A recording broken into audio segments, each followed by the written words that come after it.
Good morning. I'm Helen DeKaiser, convener of the League of Women Voters of Weston Steering Committee, and I welcome you all to this panel presentation and community conversation on local news, community, and democracy. Let me just proceed for a moment to give you a brief introduction of our three panelists. Failla, who will talk about journalistic standards and codes of ethics, is former reporter in local and national newspapers and magazines, including the New York Times and Business Week.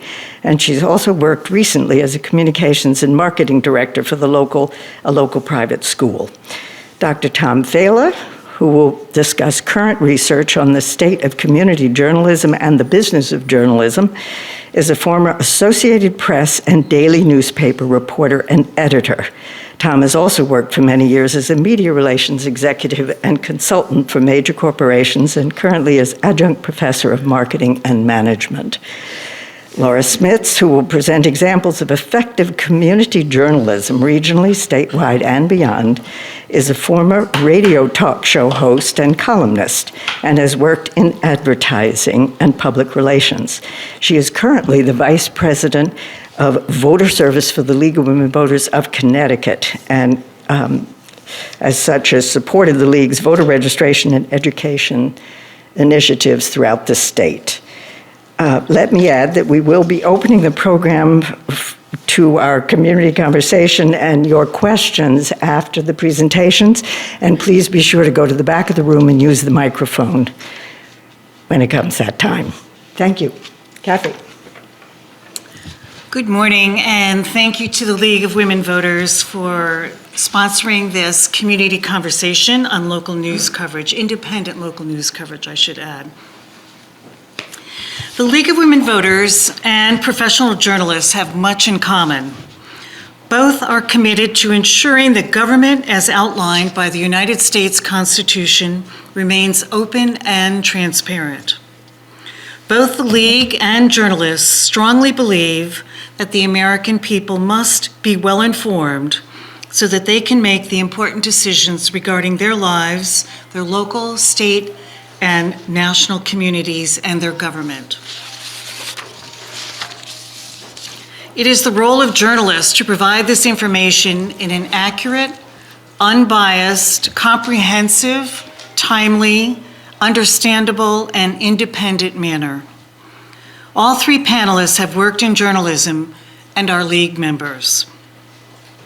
Today we will present brief summaries of our research into news coverage. We hope this will inform your perspective and help to initiate a community-wide conversation on local news coverage. I am a longtime member of the Society of Professional Journalists. I joined when I started my career in Hartford at the Hartford Courant as a young reporter. And at that time, it didn't mean very much to me. I was joining with a lot of other reporters, but as I grew into my profession and became more acquainted with the code of ethics and what the Society of Professional Journalists does in terms of defending reporters in court and whatnot, I became more enamored with the group. And I've maintained my membership throughout the years.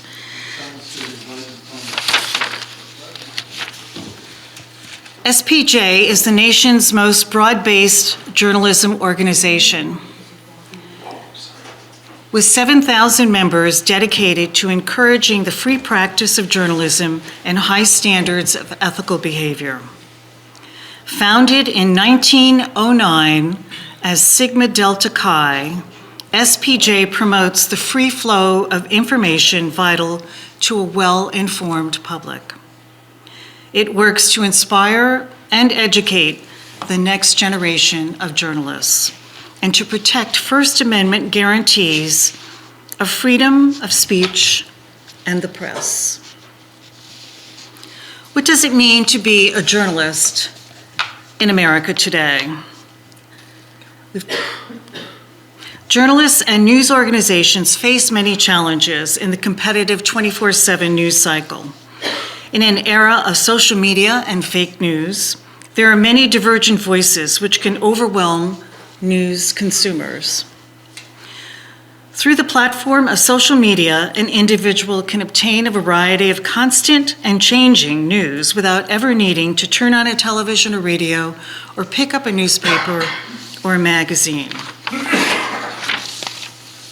According to a Pew Research poll, 50% of adults aged 18 to 29 obtain all their news from online sources. Today, the fastest growing source of sharing news is the online news aggregators, including Facebook, which repost stories from other news sources, often without attribution. Online news has become the present and future of journalism, with an emphasis on visual storytelling. Even the venerable New York Times has been using videos and graphics for many years now to deliver the news. And I'm sure some of you can remember when the Times didn't allow photos on the front page or color and ink of any form. And so things have really changed since then. Today, many younger consumers of news have never even held a newspaper in their hands. Think about what that means. For the future of independent local news coverage is really something in the hands of the young. As a younger generation of news reporters cuts through all the opinionated comments that pass for news, they will emerge with the same set of professional ethics that guided previous generations of editors and reporters. These ethics were created to help uphold our First Amendment rights, which guarantee freedom of speech and freedom of the press. Regarding the ethics, I'm talking about SPJ's Code of Ethics. Let's take a look. In the preamble of SPJ's Code of Ethics, it states, members of the Society of Professional Journalists believe that public enlightenment is the forerunner of justice and the foundation of democracy. Ethical journalism strives to ensure a free exchange of information that is accurate, fair, and thorough. An ethical journalist acts with integrity. There are 4 basic principles of ethical journalism. Seek the truth. Ethical journalism should be, and here I'm quoting from the code, ethical journalism should be accurate and fair. Journalists should be honest and courageous in gathering, reporting, and interpreting information. Attribution is important because the public is entitled to know who a reporter's sources are so they will be more fully informed. 2, minimize harm. What does this mean? Balance the public's need for information against potential harm or discomfort. Pursuit of the news is not a license for arrogance or undue intrusiveness. Show compassion for those who may be affected by news coverage. Use heightened sensitivity when dealing with juveniles, victims of sex crimes, and sources or subjects who are inexperienced or unable to give consent. Consider cultural differences in approach and treatment. 3, act independently. The highest and primary obligation of ethical journalism is to serve the public. Avoid conflicts of interest, real or perceived. Disclosed unavoidable conflicts, which means refusing gifts, favors, fees, free travel, and special treatment, and avoiding political and other outside activities that may compromise integrity or impartiality or may damage credibility. Be wary of sources offering information for favors or money. Do not pay for access to news. Identify content provided by outside sources, whether paid or not. 4, be accountable and transparent. Encourage a civil dialogue with the public about journalistic practices, coverage, and news content. The fact that the format of journalism may change with future technology is undeniable, but the substance will not change. What I hope is that the accuracy and fairness of independent reporting will remain credible, and that the next generation of journalists will move forward with integrity in service to the American public. Now I'd like to turn the program over to Tom. Thank you. You're welcome. So I was crawling around social media. I found this little joke here: the newspaper, the iPad, and the fly. As the story goes, visiting my daughter, I asked, could I borrow a newspaper? Dad, this is the 21st century. We don't waste money on newspapers. Here, use my iPad. Well, that fly never knew what hit him. And, Kathy already mentioned this, is that, the digital natives, as they call themselves, the millennial generation, is, getting their news through their iPads. So let's talk a little bit about what our behavior is like. And a lot of the statistics I'm putting in front of you are from the Pew organization, which does heavy-duty, long-term studies on the media. We also have information from the University of North Carolina. The Knight Ritter funded the Expanding News Desert study of about 2 years ago, which actually initiated our interest, the League's interest in this, and other sources that from Harvard and so forth. So without getting into all the references and citations, let's go ahead and take a look at some of the statistics. As I go through this, I noticed this morning that some of the slides are not showing up well, so I'll do my best to fill in the blanks, as it were, as we go along. Here's some important trends. Newspaper circulation has reached its lowest level since 1940. It's below 30 million. Now, why is this important to the news media? The backbone of newspapers and news reporting is the print media. It's been around the longest, and it was really the formation of the Associated Press in 1848 that really made news a more national event and sent information around. But the backbone of it is the association. The Associated Press is not a freestanding business, it's a cooperative. So it's a membership cooperative with newspapers as the backbone. So all the news that was getting into the newspapers from other cities was coming from the Associated Press. So each member was supplying news to everybody else. So that's what brought the nation together under kind of an umbrella. It was done informally, it was done independently, it wasn't government subsidized, it was all a business enterprise with the publishers and so forth. The circulation is down. Now, circulation is important because two things. One, there's some revenue from circulation, subscriptions. The more important thing is it's capturing an audience.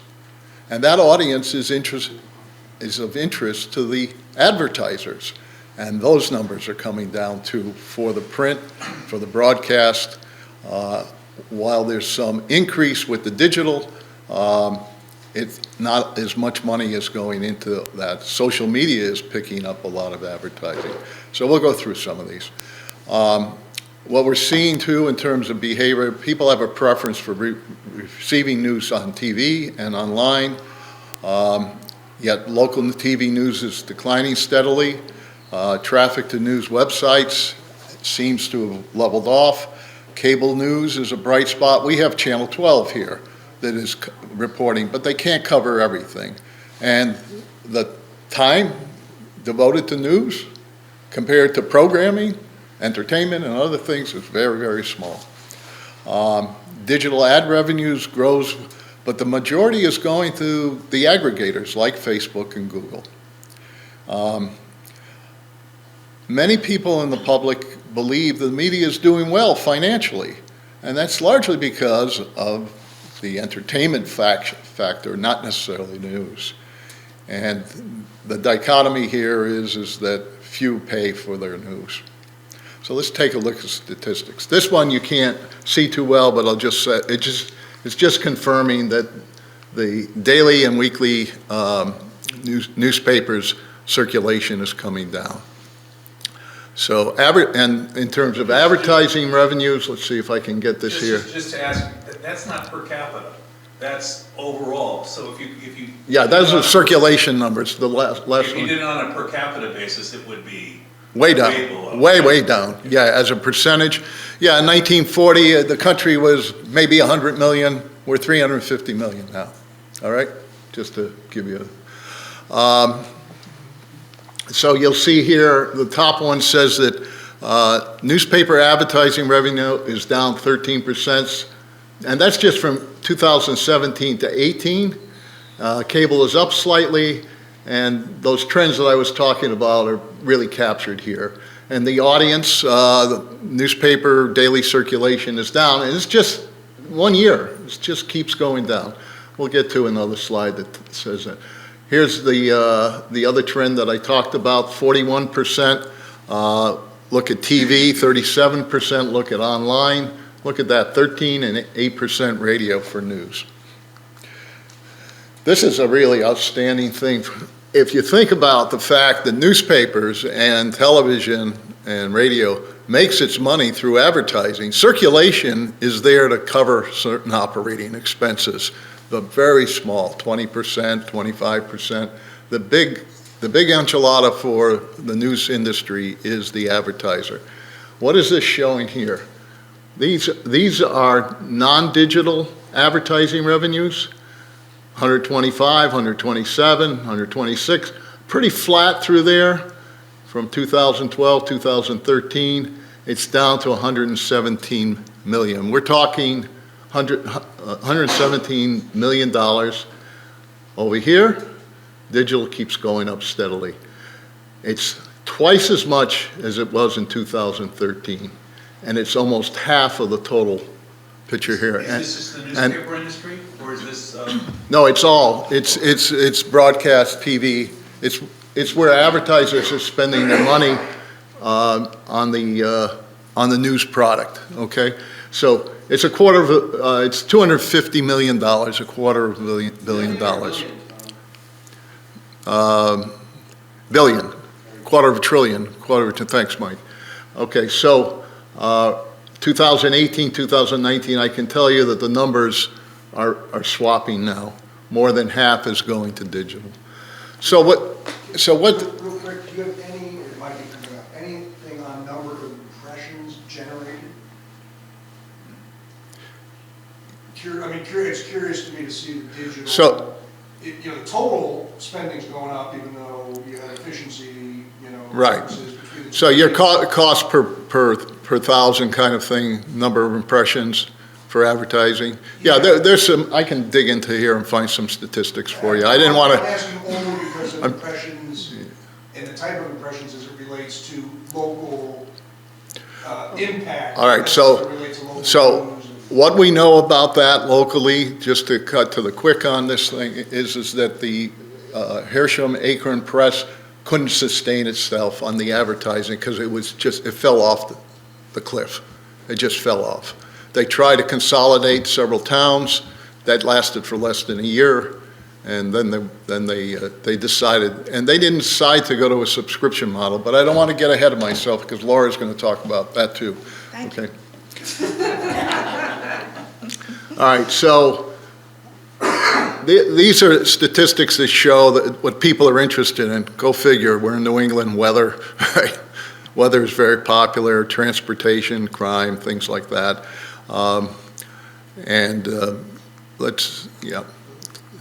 So, basically what we're looking at is us, our preferences are changing. Now, some of us like the newspaper, like to hold on to it, like to refer to it, but it's a dying breed. So anything that goes into the future is going to be digital. The trouble with that is that's been consolidated greatly. I mean, I was talking to somebody yesterday, I think Harry Falber and I were talking about that yesterday. There are aggregators, and you can buy a package from Apple. What is it? $9.99, and you get how many publications? 100 or more publications. By the way, the Weston Forum isn't one of them. The weeklies have, they've lost it. But I'm going to, at this point, I'm going to move on and let Laura talk about the present and future and where things are going. And I'm going to bring your slides up momentarily, Laura, here. Thank you, Tom.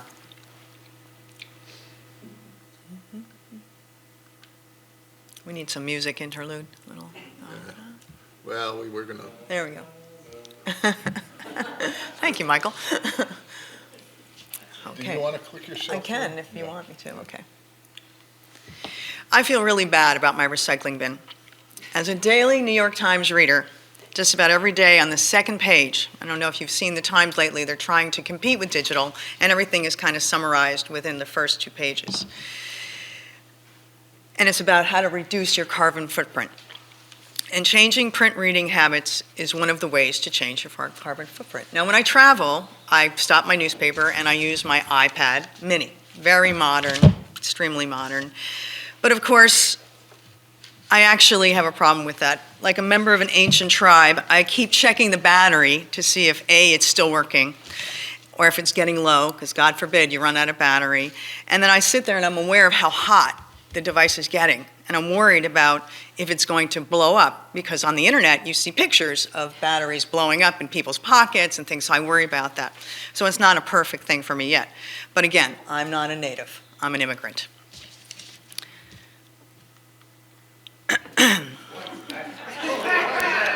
And as we've just heard, the way we get our news is changing. We do still get our local news, more than half of us, from TV. But this is, do you like this TV? I brought this for you. Nostalgia. Yes, I think Trinitron was the good guess there. It's true. And I was for both local, national, international, our main source of news is still television. And while how we get our television has changed, be it cable or streaming, that is still the source for breaking news, and with the 24/7 cable news, especially for those over the age of 34.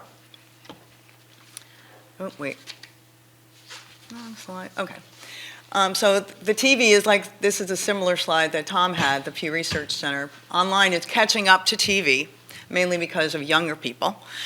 But we still are pretty much determined on the TV. I mean, when something happens, we all just find a TV. I mean, you can be in a bar, you can be in a shopping mall, somewhere there's a TV that you can find. And now, of course, if you're under the age of 34, you don't even have to look at a TV, you just look at your phone. So, since local news is dying out, as we have heard, students have been picking up the slack. The New York Times has been doing a series about the plight of newspapers across the country, and in particular about local news. And this is how the university, one was about the University of Michigan has stepped up in the city of Ann Arbor when their local paper closed in 2009. For 10 years, the Michigan Daily, which is the university paper, has been covering local news with over 300 student volunteers, an endowment, very important, of $4.5 million. And that the kids work around the clock covering the city's police, power brokers, policy issues, all while keeping up with their school. During the academic year, 7,500 copies of the paper are printed, which is down from 10,000, and distributed to over 100 locations on and off campus. Printing is paid for by the advertising revenue and special sections such as baby photos of graduating seniors. But the Daily is also adjusting for changing habits, printing less as more people turn to their website, which has 500,000 page views every month. And the staff has created podcasts, including a weekly news podcast that covers city issues. But many campus papers are gone or strictly online. Relying on students has its challenges. Unlike their professional peers, student journalists come and go and can't spend the time it takes to establish relationships with sources. And because of their youth, many aren't taken seriously by those in authority and can be easily manipulated by politicians trying to put forth a specific point of view. But there has been some really important breakthroughs. The Arizona State University's Cronkite News Service has offices in Phoenix, Los Angeles, and Washington, D.C., where 10 student journalists are contributing to 30 professional news outlets in Arizona. In fact, it was a sophomore at Arizona State that discovered a resignation at the State Department of a certain Ukrainian envoy making national and international news. But as we have seen, there are other ways to sustain a newspaper. Many are bought by well-meaning people of means who want to give back and are not as interested in making a profit, of course, until they are. Gary Lenfest of the Lenfest Institute, who owns the Philadelphia Media Network, a public benefit corporation, said this in 2014. "I just figured out how to become a millionaire in the newspaper business. It's easy. You start out as a billionaire, and you buy a bunch of newspapers. It's called the billionaire model. It actually has a term, as witnessed by the purchase of the Boston Globe by John Henry, the Minneapolis Star-Tribune by Glenn Taylor, and of course the Washington Post by Jeff Bezos. But keeping a newspaper's readership these days is not as easy as we've heard as it used to be. Digital subscribers come and go, and advertising revenue doesn't bring in nearly enough to sustain a paper." This is a breakdown of the Memphis Star-Tribune and their $200 million annual revenue. Now, this is pretty simplified. 50% is circulation, print, and digital subscriptions, 40% advertising, 10% printing and distribution of third parties, e-commerce, and events. Newspapers are coming up with many different ways to make money because of the reduced advertising revenue, which used to support the news part of newspapers, as well as some other things. Now, of course, it's more about how many views per page we were talking about before. It's actually more worthwhile to have one subscriber than equals 48,000 page views. Now, viewers are one thing. Subscribers are what brings in the bucks. So that's really the more important thing. Key takeaway, direct reader revenue must be at the center of sustainable business models for local journalism. But paid subscription, donations, and memberships alone are not likely to support a news business model. Publishers need to figure out which supplemental revenue sources work best for them and their audiences. There's many of these things have been created that are public initiatives trying to help news businesses figure out how they can make money and stay in business, because that's very important. As we've heard, we need a free press. It's one of our it's the First Amendment, right? First Amendment. First one, right up. And of course, Google and Facebook are starting their own news programs, well aware that more and more young people are getting their news on their mobile devices or laptops rather than print media. And now a word about those pesky kids and their perceived lack of knowledge. We all know them, love them, and even live with them. And at first glance, we assume they're not connected to anything but themselves or their phones. But in a recent study by the Media Insight Project, an initiative of the American Press Institute, found that millennials are anything but newsless, passive, or civically uninterested. Now we know about the journalists who have a vested interest in building their careers, but typical millennials are just as interested. They just go about finding information in different ways. This generation tends not to intentionally, like we do, go to a news source, but instead get there through social media. They may start on Facebook or Instagram, but end up on the New York Times or CNN to follow a story suggested by a friend's post on social media. And contrary to popular belief, they do care about politics, local issues, more than celebrities and gossip. And contrary to popular belief that social networks are exposing millennials to more news than they were initially seeking. Overall, just 47% who use Facebook say that getting news is the main motivation for visiting, but it has become one of the significant activities they engage in once they are there. Fully 88% get their news from Facebook regularly, for instance, and more than half of them do so daily. Now, there was a recent article in the New York Times about Facebook and how the people that are the most susceptible to fake news on Facebook are actually us. The younger people kind of have it already figured out. They're way ahead of us on that. So we all worry about fake news and all this stuff, but the kids, when they're looking for a real source, know how to find a source. They've grown up with this. So we don't need to be nearly as worried as we thought. So here's how they get their news. This is what they say. Keeping up with the news is important to them. 85%, that's a lot. 69% get their news daily. They follow 5 or more hard news topics. And they see diverse opinions through social media, and they pay for at least one news-specific service, an app or a digital subscription. But only 40% of them. So far.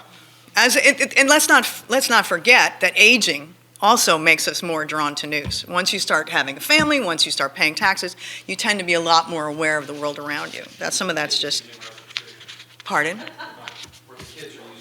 Exactly. It's interesting. Let me just see, where am I? Okay. Yeah, this is the typical phone of a millennial. I had someone send this to me last night late. It It has a mix of social media I apps. wonder who- Some bartender child I know. And of course, pizza. But if you'll notice, the ones that are pretty prevalent are Facebook, Instagram, and Snapchat. But the thing, this generation tends not to communicate, like I said, I'm getting ahead of myself. But they want to find out, like everyone else, they want to know about the weather, local sports teams, and whether or not any of their friends have made it to the local police blotter.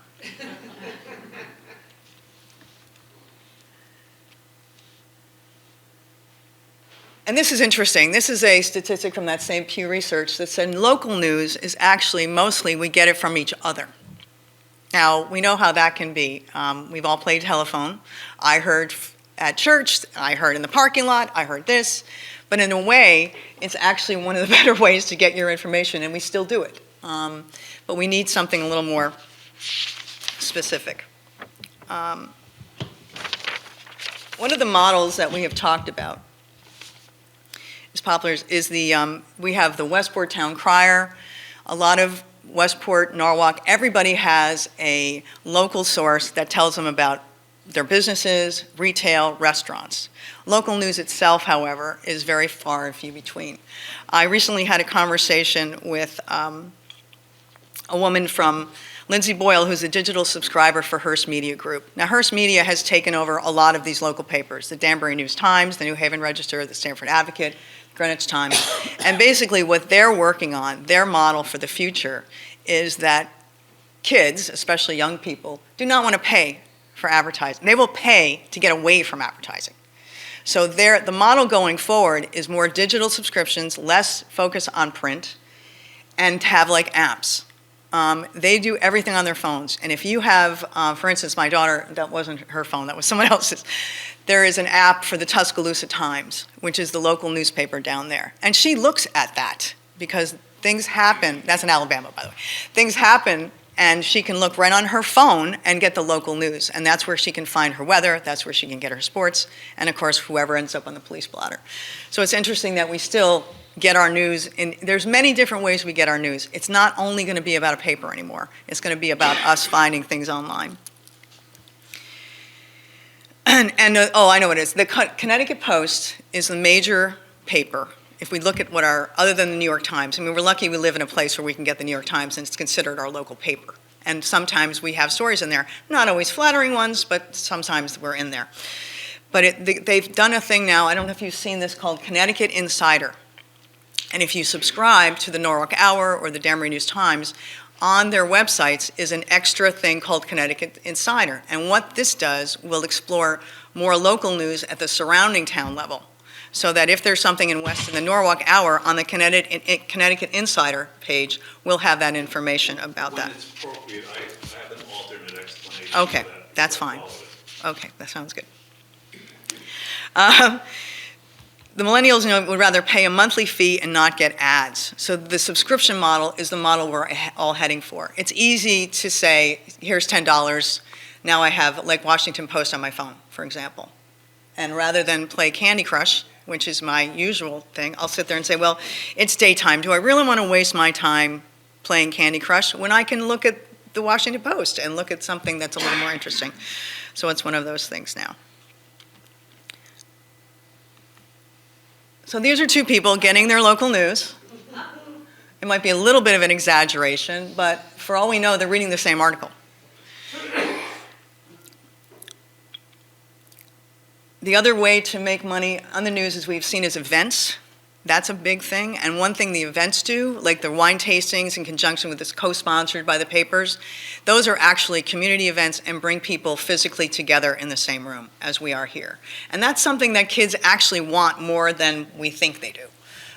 They're looking for ways to meet together and communicate the way all of us usually just take for granted that we do. They do the same thing, just in a different way.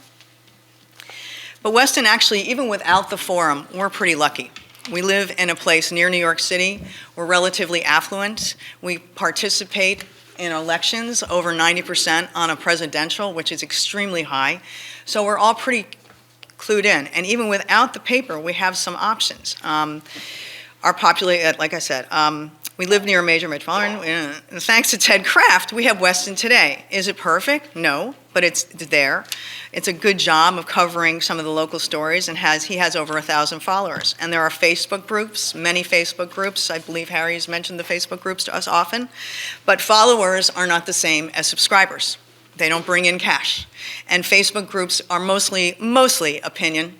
There is some news on there, but again, it's somebody's version of what they want you to see, not someone who has gone through the journalistic training that Kathy was talking about. And that's important. The quality of our journalism is really, I think, what many of us are afraid of, is the standards that some of these stories get. But we're not going to, for investigative journalism, we'll still be there. It just won't be online. You'll be able to click to it, like some of the things that Tom and Kathy and I have shared with one another. There are studies that we have looked at. We just click on it. It's 20 pages worth of study. Now, that doesn't mean I'm not going to read it, but I'm certainly not going to print it. I'm certainly going to look at it, take what I need, and then leave the rest. So there's a different way to get at those investigative journalism stories, which are still extremely important. Local news, we don't need so much investigative, but big politics, big situations, large topics, we need to get into the depth of them. And those kids are still out there learning about how to do that work and doing that work, as we have seen. The town hall website also covers big stories, and I recently had a conversation with Samantha Nestor, one of the selectmen, and they're actually working with a website developer that helps municipalities improve their local news. And the idea, rather than, we can't print anymore, right? Everybody's like, why can't you drop a paper at the end of my driveway? Why can't you drop something, to me directly, mail me something? Mailing costs postage, mailing has its print again, we're trying to get away from print. So there is a way to do this where it will be securely dropped in your email, or if you want to text. So you'll be able to get local news hopefully soon from the town in that way, in a secure server, not a MailChimp or a Constant Comment, which can be contact, which can be not as secure as people believe. In this way, we keep Westonites informed as much as possible, but of course there's no community without participation. The town pays for the Board of Ed to be on TV, for the Board of Selectmen to be on TV, for the Board of Finance to be on TV. We can't really afford to add more of those things. And frankly, we want people to come to meetings. It's a lot easier to participate in a community physically than it is to go back and forth through email. You could do that with your politicians, but there's nothing substitutes face-to-face contact. Finally, and I want you to know that I have intentionally tinted this paper to make it look like it was from 100 years ago. It is not. This is a Doonesbury cartoon that appeared last Sunday, November 10th, and I don't know if you can read it. I'll read it to you. Do I really need local news? Or can I pick up everything I need to know in the Walmart parking lot? Enjoying the Sunday paper? We are.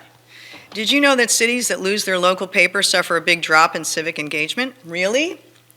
That's right. Without a newspaper, print, or online, people lose a host of connections with their community. Not good. I'll say, I can't imagine not having a local source of news. Sure you can. Try. Okay. What time's the concert? There's a concert? At the town hall. That's this week? It was announced at the board meeting. What board meeting? The one about the scandal. There was a scandal? Yes, someone resigned. Not what I heard. Heard where? At the bake sale.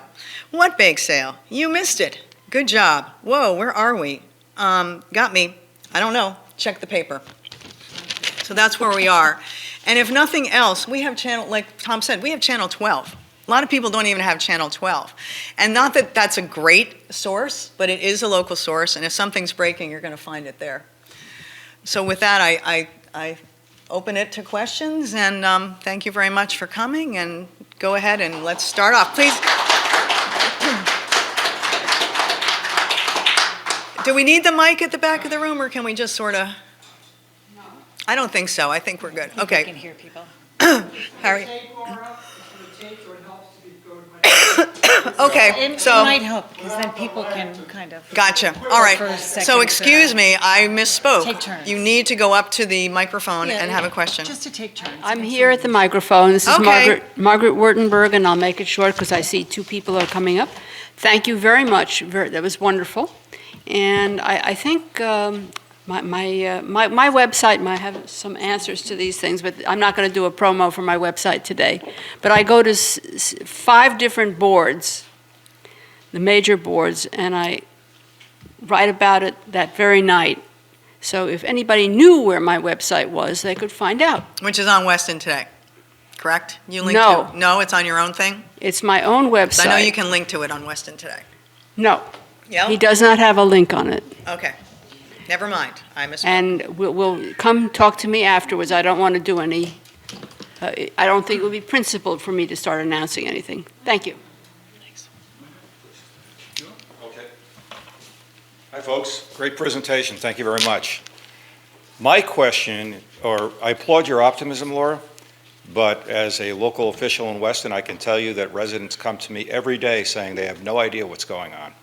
Granted, many of these people don't attend our board meetings. Notwithstanding that, the loss of our local newspaper, I think, is a big loss, a big hit for the town of Weston. Then I ask these people, how do you vote? And generally speaking, they say, I vote based upon national political lines, No, that's not very Trumpers versus anti-Trumpers. And I believe, as a resident of a small town, that Republicans and Democrats, we're all in this together, where, you know, the town of Weston has very little to do with national politics, and that type of behavior is very divisive. So I think we've really lost the fabric of our local news delivery and information sharing, and I think we've got to find a solution that provides more information to people locally. That's just my opinion. No, I think we're all kind of coping with that loss. It's a change. Change is incredibly difficult, but I think over time, I mean, Weston NA is a good start. It's also, you know, it's just head. In Norwalk, we have Nancy on Norwalk. Nancy Chapman is a former journalist. She does reporting about the city and stuff like that. But she has paid subscribers. She has revenue.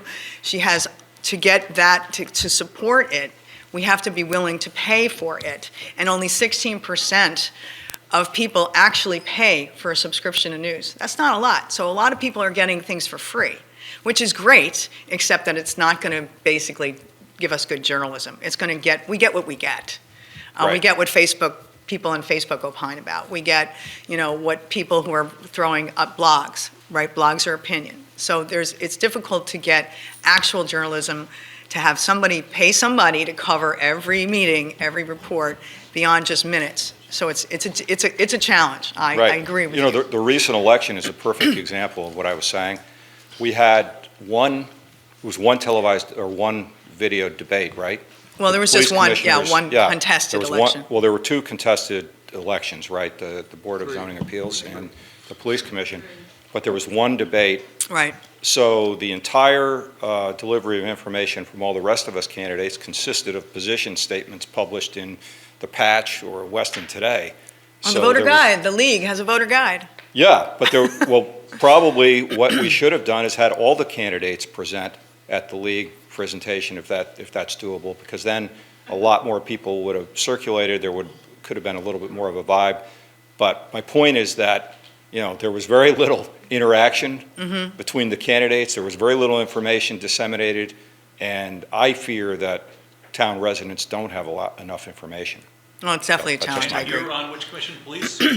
Board of Finance. Board of Finance, and your name is? My name is Greg Murphy. I'm There the we Board of go. Finance. So, perfect example of Thanks. what you just said. To our elected officials.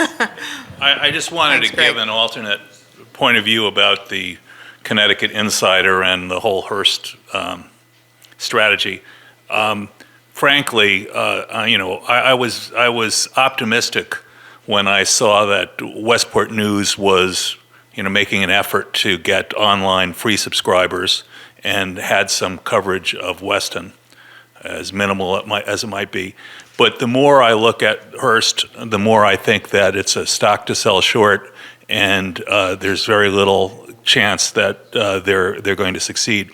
The Hearst Insider, CT Post Insider idea is just another version of the so-called porous paywall that the Correct. other newspapers done, where they, You get to see a certain minimal amount of content, and then you're sort of pushed into subscribing.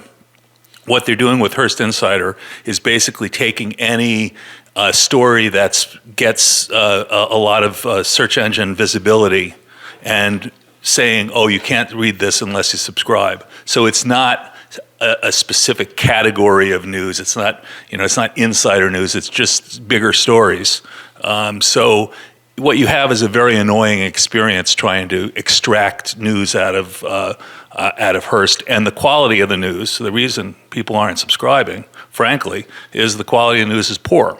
So I would not expect that Hearst is going to succeed, and we are actually harmed as citizens in a region where there's basically a monopoly.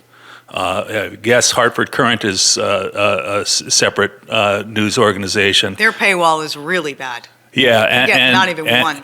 And the big issue with I'm a believer in subscribing, and I subscribe to the New York Times and Washington Post online, but you couldn't possibly subscribe to all the places that Google leads you to when you're following a news story, because unlike the Associated Press and UPI days where you could read that story under the auspices of your own newspaper, when you see a story on Google, it says Minneapolis Star Tribune, which is not Memphis, by the way, it's Minneapolis Star Tribune, and you go there and it says, hey, you've seen your 5 stories for the month, you have to subscribe. Then you look at another story, LA Times, same thing. And there's no way I'm going to subscribe to LA Times, Minneapolis Star Tribune, San Francisco Chronicle. It's ridiculous. And yes, there are multiple subscription services available, but the news industry, this newspaper industry, has blown it as far as making it easy for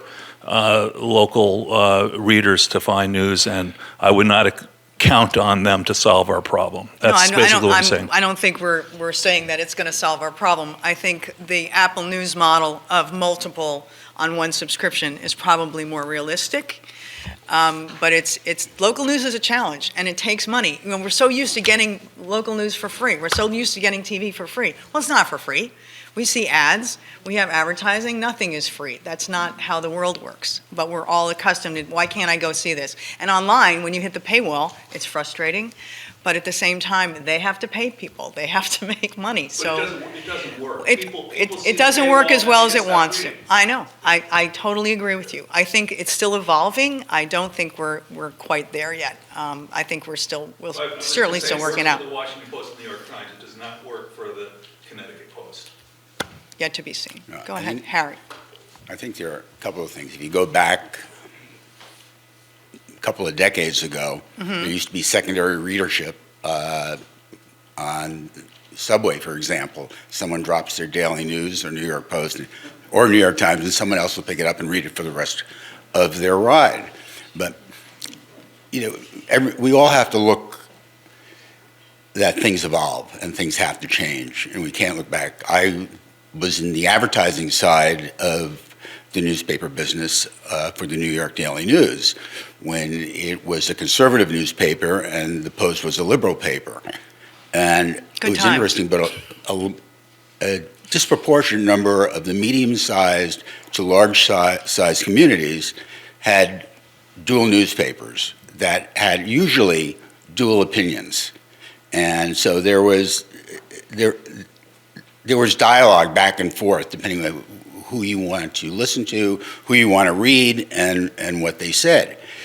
And I don't think the future is that dismal, because as I was looking and preparing for this today, I looked up the number of students that were going to college specifically for journalism degrees.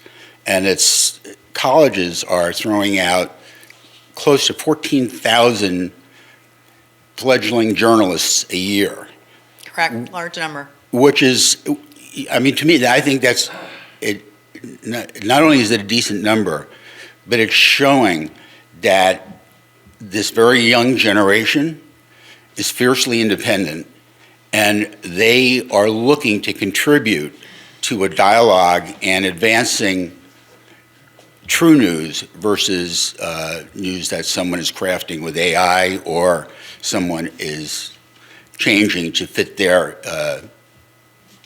social needs or their political needs. And I think I really believe that there's far more optimism, even though you can't pay for newsprint anymore. Because that's Right, more and expensive. it's paying for subscriptions, that's a rich person's game too. Let's not forget that plenty of people, especially in some of these news deserts in the rural areas, they can't afford to pay.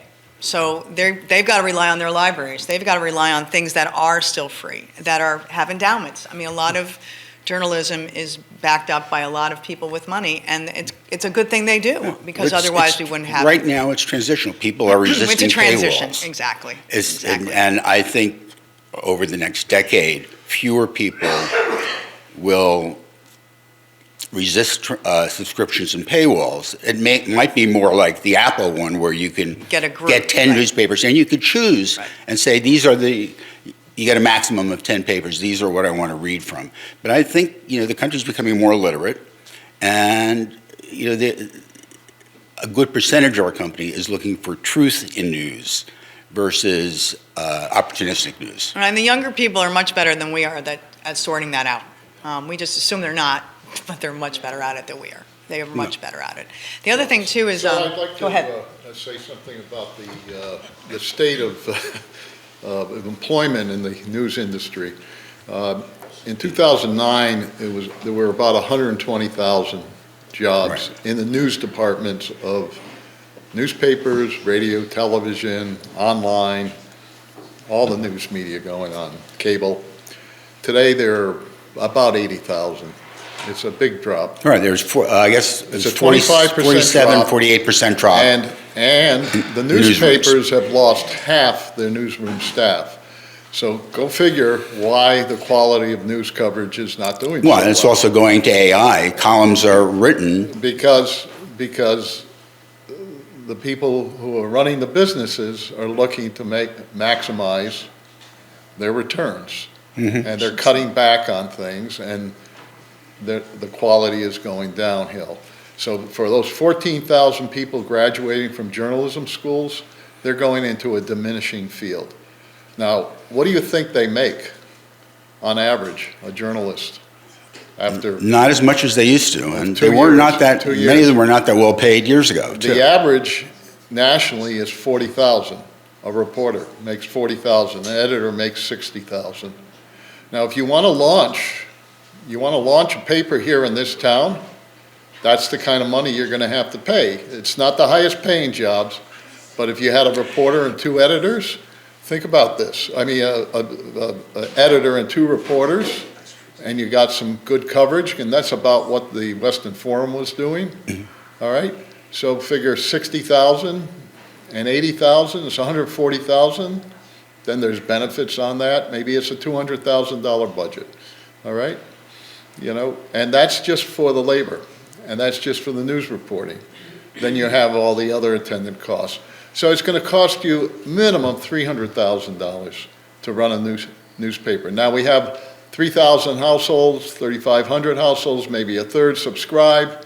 Go figure it out. You're going to end up, just if you wanted to be black zero with it, it's not going to be inexpensive. We're going to have to spend $10 a week. It's not sustainable. The old model is not sustainable. But of these 14,000 kids who are graduating every year, they may have a different mindset, just like other entrepreneurs in this country and other startups, that they can see things through the digital world that perhaps we can't see yet on how to best communicate. The ones that I'm teaching that are doing this, they're going into blogging, they're going into social media, content producers. They're not so much interested always in the news reporting. They're interested in a variety of things. So anyway, just wanted to put that information out there. I think just because the model doesn't look like what we're used to doesn't mean it won't survive, and it will definitely be different. The New Orleans had 2 papers, the Picayune and the Advocate, and they just collapsed into one paper, and half the people got laid off, but half remained. We just don't need as many journalists doing the same things as we did before. news gets done faster than it did before. We don't need giant newsrooms to do that anymore. So that's just a reality. But again, people don't go into the newspaper business to be rich. That's just, there's certain things that you just, it's like being a school teacher or a police officer. You're not going to be wealthy, but there's a good reason to do it, and there's good people out there trying to keep it alive. Right. It's the same, motivation for people working in nonprofits. Correct. Really, you have a passion to support really that organization in a nonprofit. For journalists coming up, it's really all about, social change and wanting to be a part of that, wanting to improve the world. So that's why you've got a lot of younger people who are able to do these different skills, just kind of latching on to journalism because they have the skills now in visual storytelling. So the job has changed so much. Like, for example, when I was a journalist, it was really all about writing and editing for me. And I had a proofreader, I had a headline writer, I had a photographer, I had a layout person, and that changed so much. Today, when I've been working, for example, in actual communications, marketing, in nonprofits, I'm working with younger reporters who are coming up, and they're taking their phone and they'll just take a picture. They'll take a video of what's going on, and that forms part of their story, and they're placing the story in many different ways on different platforms. And yes, it'll appear perhaps on the front page of the print newspaper tomorrow morning or this evening, but it'll also appear sooner online. So it's just a variety of ways of looking at things. And so as technology changes, journalism per se is going to change in terms of format, but again, the point I was making earlier with all the, supporting our First Amendment rights, this code of ethics, which is over 100 years old that people have been following, substance is so important, and integrity is so important. And that's why one of the credos of the code of ethics is really you don't pay for stories. You don't pay someone To do the story. You pay for the Right. story. You don't pay for an interview. Right. If you're 60 Minutes, you're not paying so-and-so to give you an interview because all of a sudden that's compromised. Right, and part of the challenge too is because we're so data driven. Well, if you'll notice, there's a big difference when you see a headline in the New York Times paper to when you go find that story online. The headline's different. It's sexier. It's more clickbaity. People are trying to click on it as opposed to looking at the story itself and all the underlying stuff. It's the same story. And it just has a different headline what's and it's condensed. What's It's played. condensed. What I did a little just experiment yesterday. So I went over to our local purveyor of newsprint, Peter's Market, and I bought up all the newspapers and I laid them out on my dining room table. And you wondered what I was doing. And I was comparing headlines and I was comparing coverage. For example, we had a big shooting the day before in California, as you're probably all aware of. But it was very interesting to see how the national newspapers played that. And remembering that the major story is always up in your right-hand corner and the headlines. And it was not played as a national story by either the Wall Street Journal or the New York Times. And then the stories that also appeared locally, the Connecticut Post, the Norwalk Hour, USA Today. I even picked up a copy of the Daily News and the Post. And so the Post had, kind of an obscene, softcore type of picture on the front, as you would expect it, and to be, right?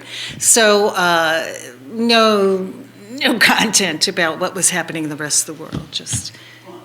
So anyway, things are. Somebody else there. Andrew wants to. Wait, I have a question. You can Go ahead. Go ahead.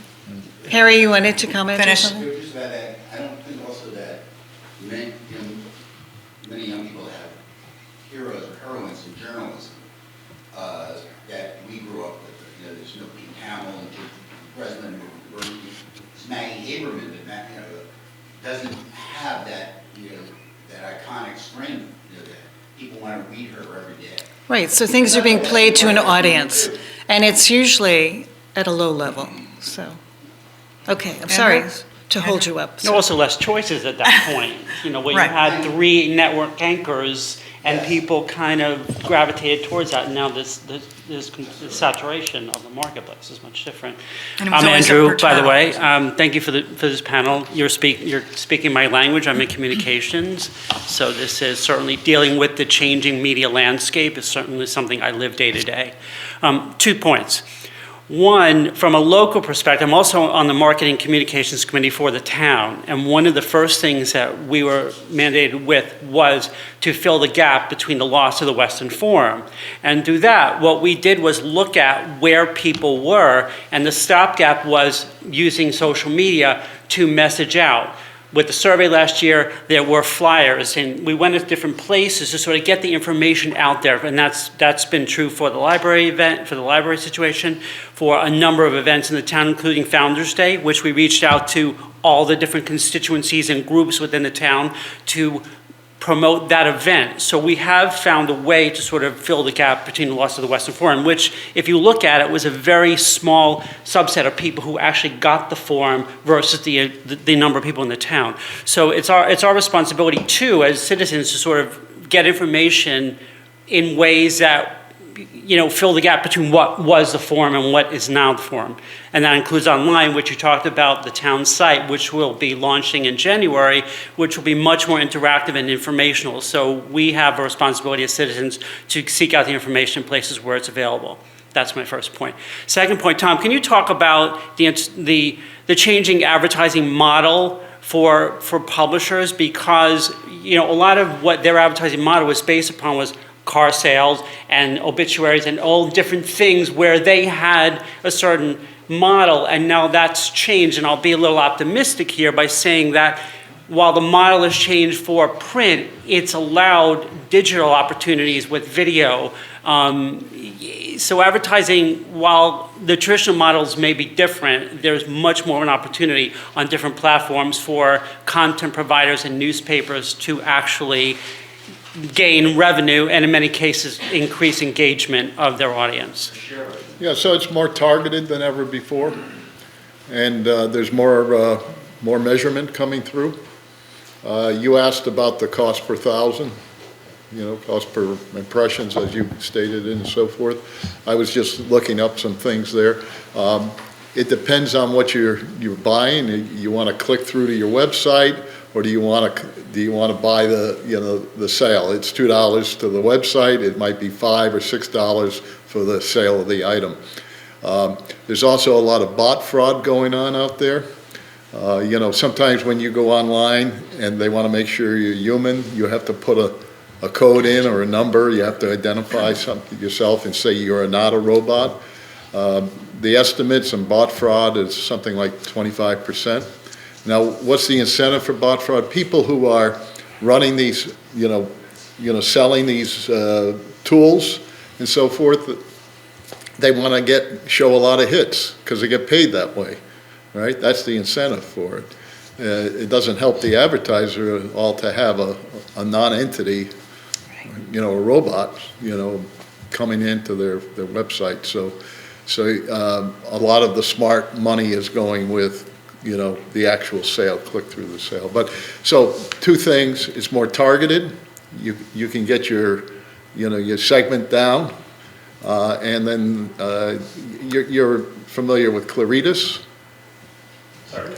the Prism tool, where you can actually figure out how many people in town have motorcycles. And if you're selling Harley Davidsons, you only want to go to them, so you can get to those people. The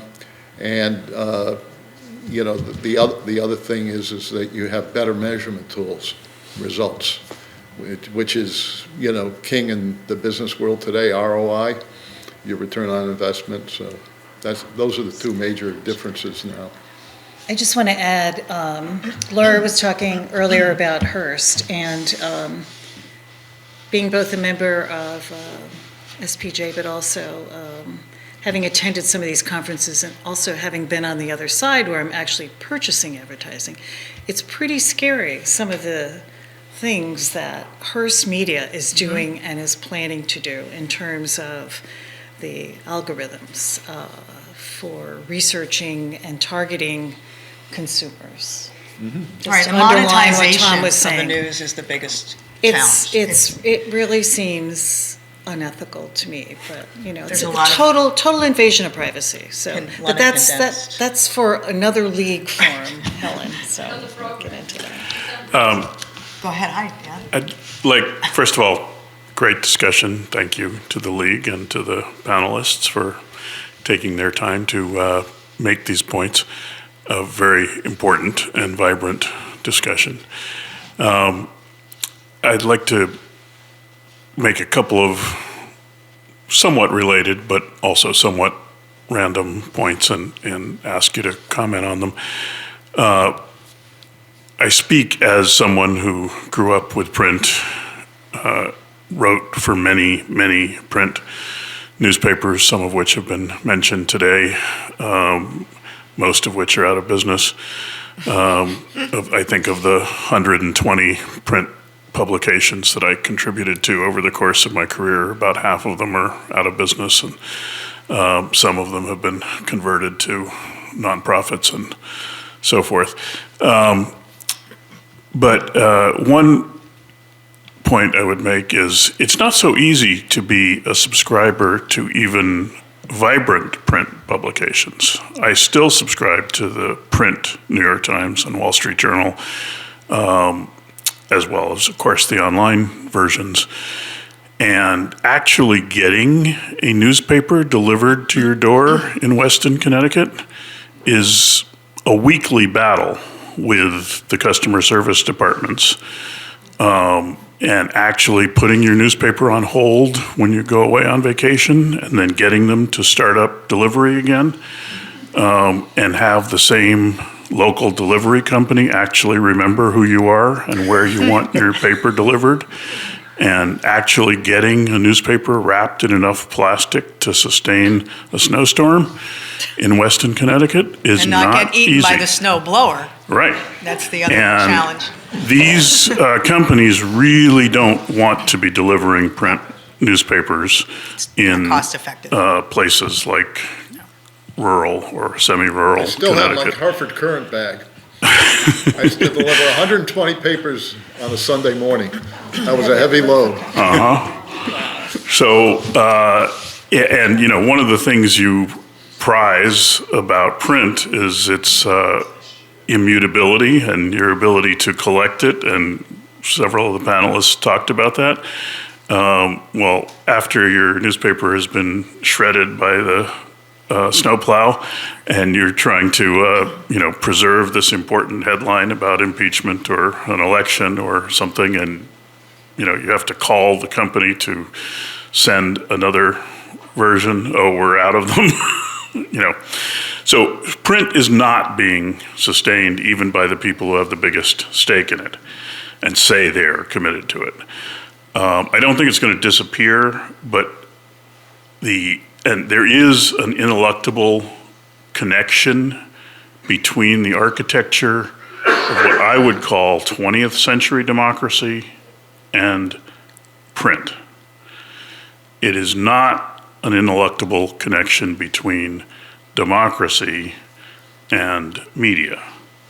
So we had a particular confluence of a particular kind of media in the second half of the 20th century that led to things like when Woodward and Bernstein exposed what was happening in Watergate, it brought down the president. Today, it's not because we don't have great newspapers. The same things are being exposed, and it's not bringing down the president, and it's because the nature of truth and the nature of democracy have changed. Right. So we're going to continue to have some form of democracy. We're going to continue to have some form of media, but we're not going to have the same correlation between media and democracy that we experienced in the second half of the 20th century. For the journalists to thrive in the future, they've already become the successful journalists and journalistic institutions have to become more entrepreneurial. It's wonderfully noble that Margaret doesn't want to promote her website, but that doesn't work for people who are in their 20s and 30s and are starting entrepreneurial content organizations. They are self-promoters, they're entrepreneurs. They're not pure journalists who are adhering to the ethics that Kathy pointed out. That is going to change. Whatever they learn in journalism school is going to change. There's going to be a new, we're seeing it. There's a new code of ethics When that's editors evolving. are also aware, and they tell their journalists, you know, that article you wrote was great, we got so many page views, you know, keep up the good work, whereas you wrote an article about whatever, and it wasn't so great. Right. So you're gonna know, they're gonna have too much data on it's all data. Right. So if they're not keeping up, Yeah. they're gonna get cut, so that it's very scary in a Yeah. way. You know, we're on the edge of something. I just want to make two points quickly.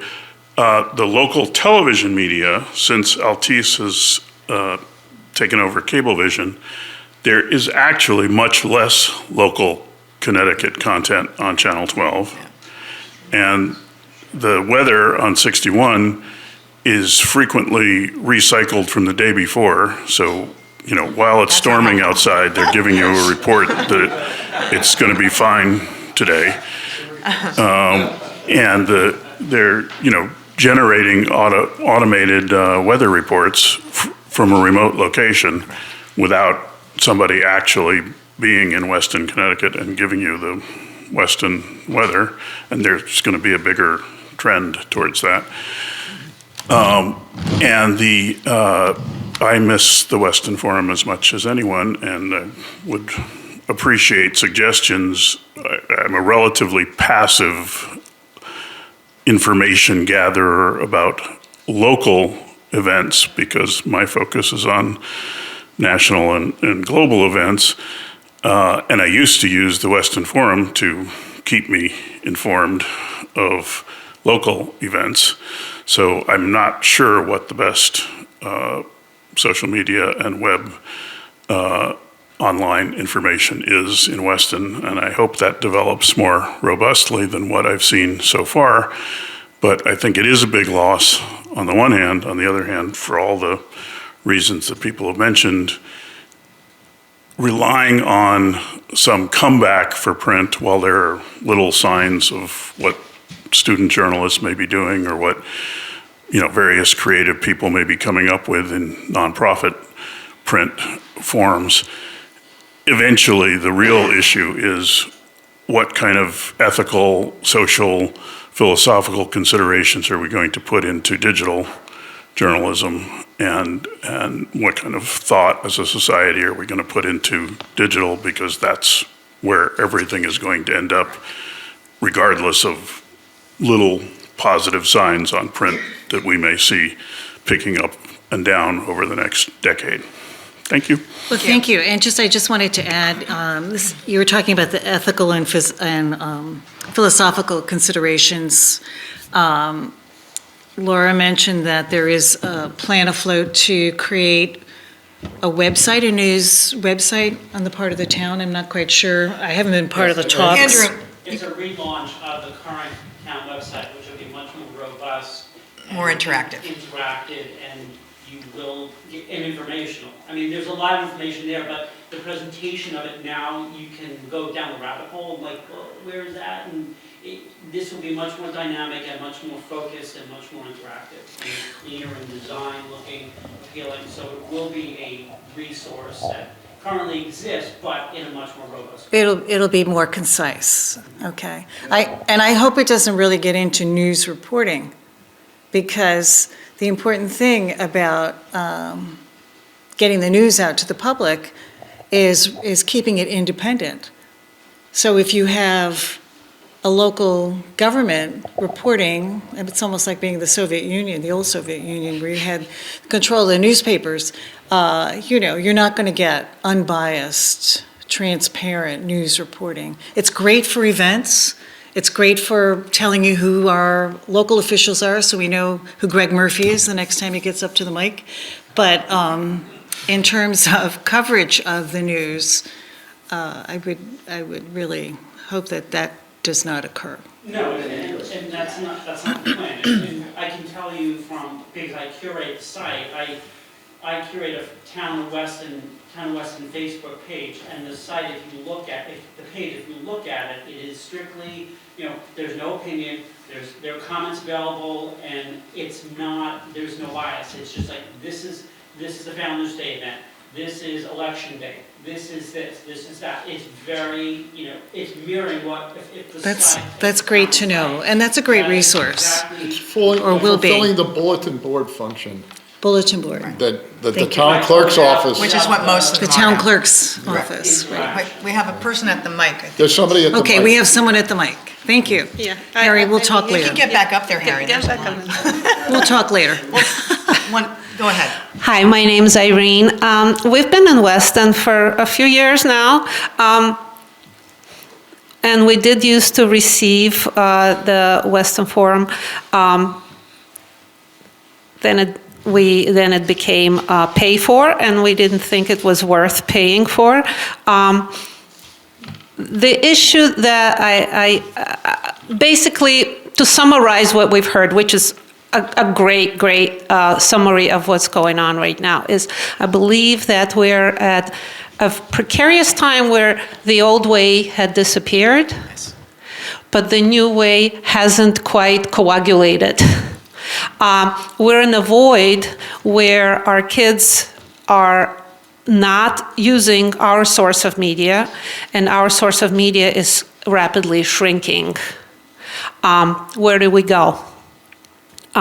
We also noticed that our kids are not concerned, right? Nobody here.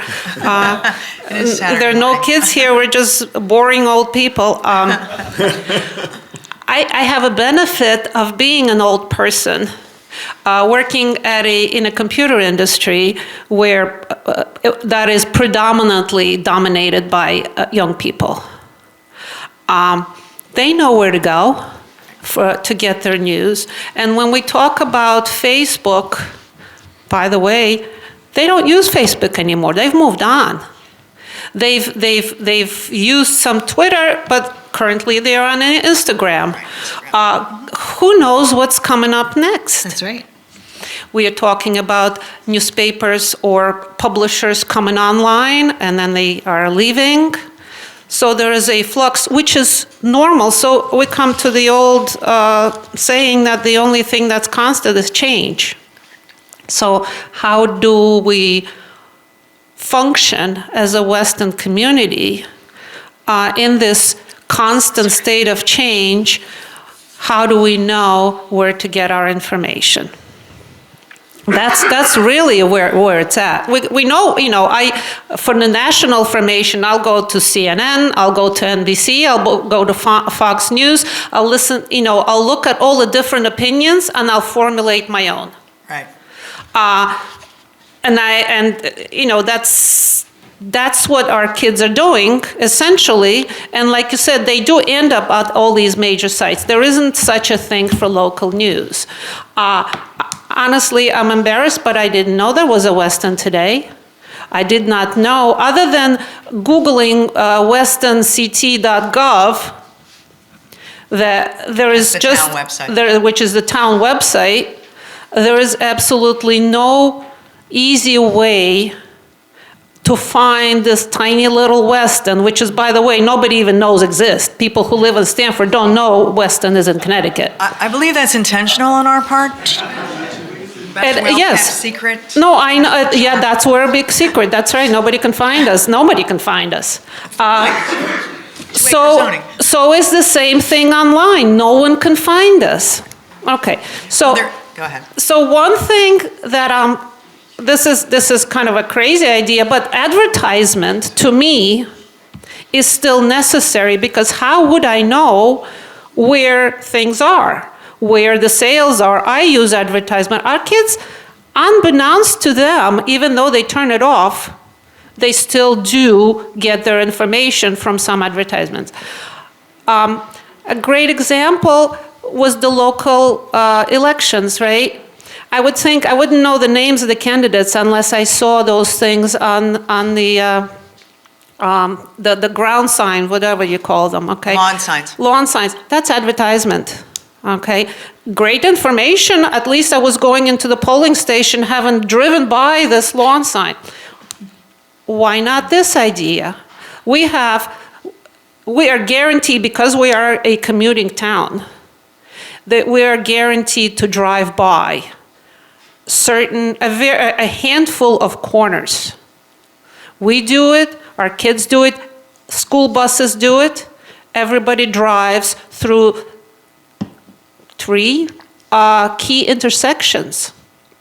How about a permanent installation on the intersection where a publisher, whether online, whether it's school, something that is easily changeable, that is monitored by a ethics board, a board of ethical journalism, so to speak, where someone can place their website name, okay? I am driving by that, and don't overwhelm it, and maybe rotate it, but you'll get the website there. The only cost of that is, putting up a bracket of some sort. And also, I guess, with the police, larger print. Basically get the websites that want to post. The kids could submit a website that gets posted there. That is the way to get it. So use the local advertisement to advertise local sources of information. Very Thank good. you. It's Thank not you. a bad idea. Good idea. I want to start by asking Margaret to advertise her website. Margaret, what is the URL for your website?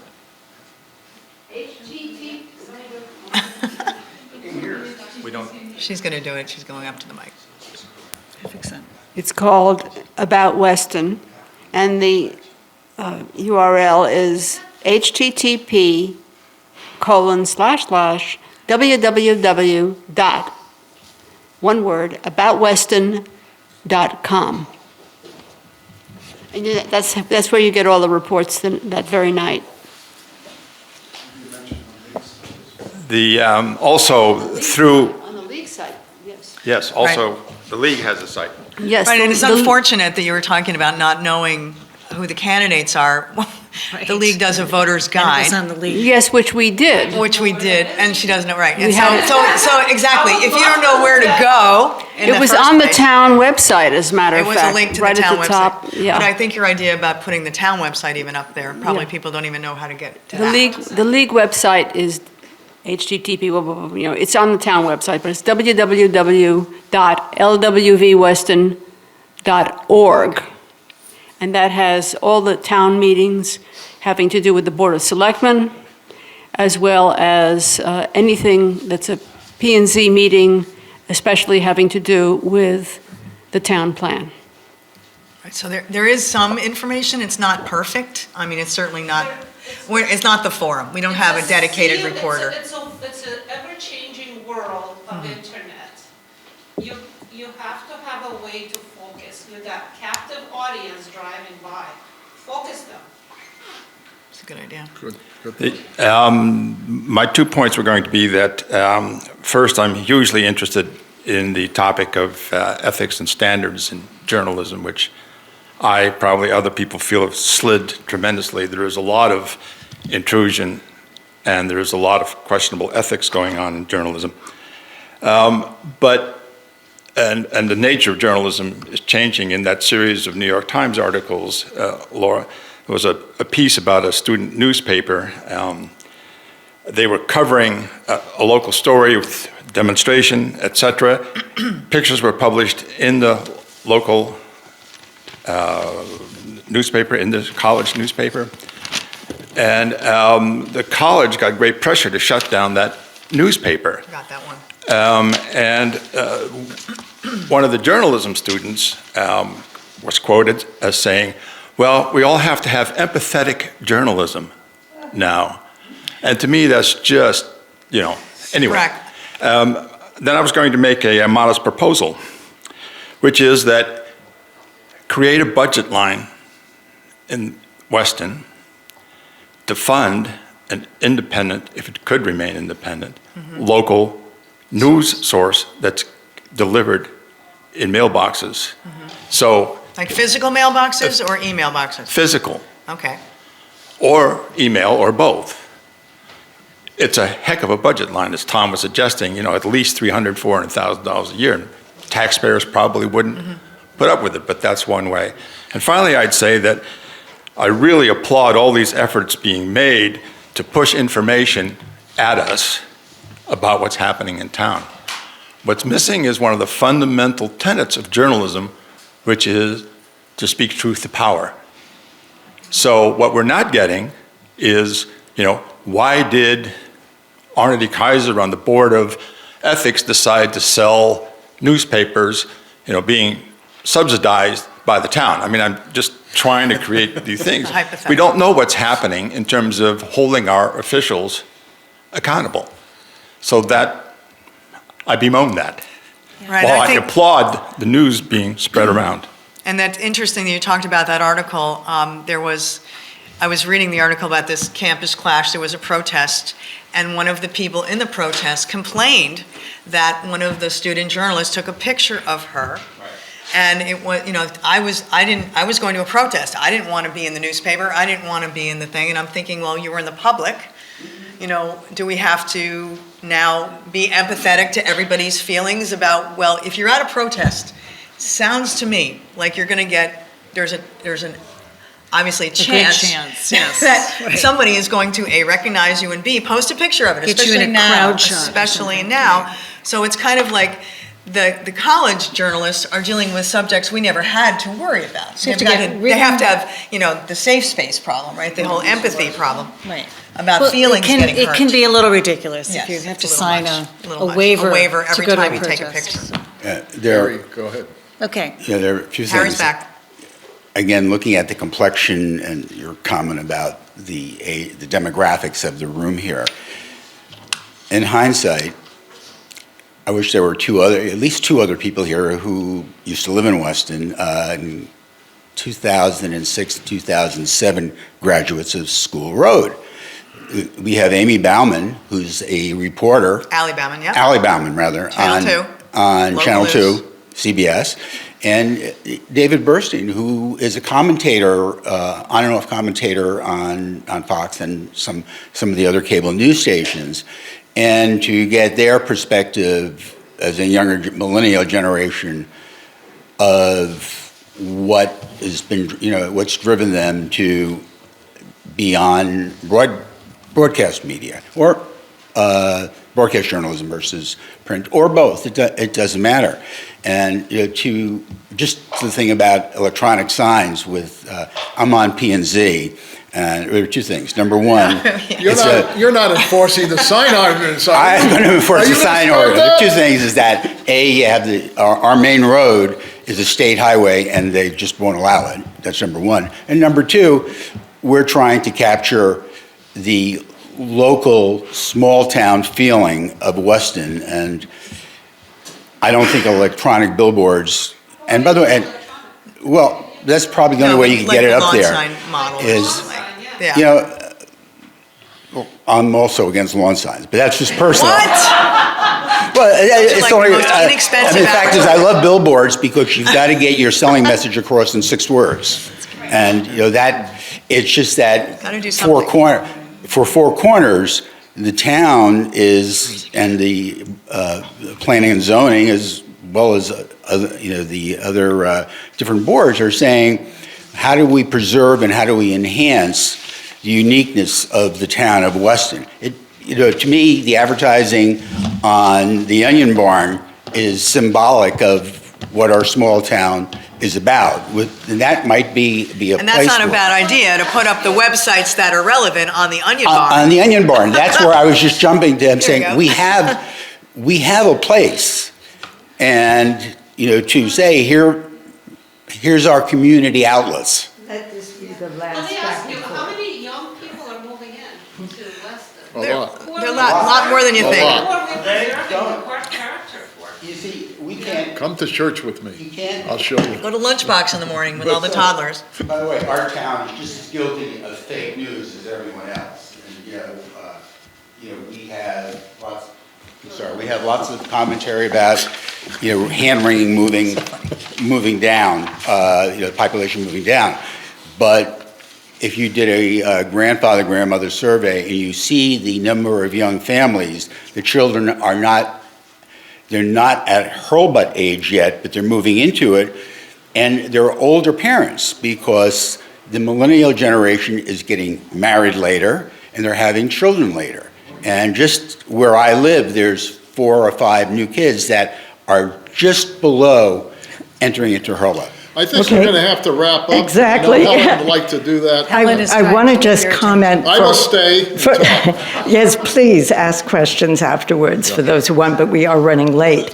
And I wanted to just mention, for those of you who were not aware of Weston Today, Ted Kraft is doing a very dedicated job to trying to cover major news in the town, and it's Weston Today. If you just do that online, you will be able to find his site. And he's also trying to maintain a good community bulletin board. We have struggled often in the past, starting with decades ago, to come up with one way to let everybody know, and certainly the Weston Forum, when it physically came to every household without being paid for because of being sustained by advertising, it was a whole nother era, and certainly you had more effective calendar.